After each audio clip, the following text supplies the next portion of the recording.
আমি নিজেও জানি না, মাঝে মাঝে কেন যেন আমার অনেক কিছু মনে হয়। যেমন আমি কিসের অপেক্ষায় প্রহর গুনছি,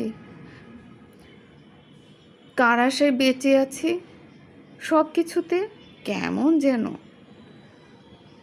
তীব্র শূন্যতা বিরাজ করে আমার ভেতর। আমি নিজেও জানি না কেন আমার মনে হয় আমার বলতে কিছু নেই। আমার এত এত মানুষের মাঝে আমি নিজেকে বড্ড একা মনে হয়। কোথায় আছি, কোথায় যাওয়া উচিত, আমি কিছুই বুঝে উঠতে পারি না। আমার কাছে সবই ধোঁয়াশা লাগে। আমি ঠিক বুঝে উঠতে পারি না আমি কি করব, কি করা উচিত। তো সবাই ভালো থাকবেন।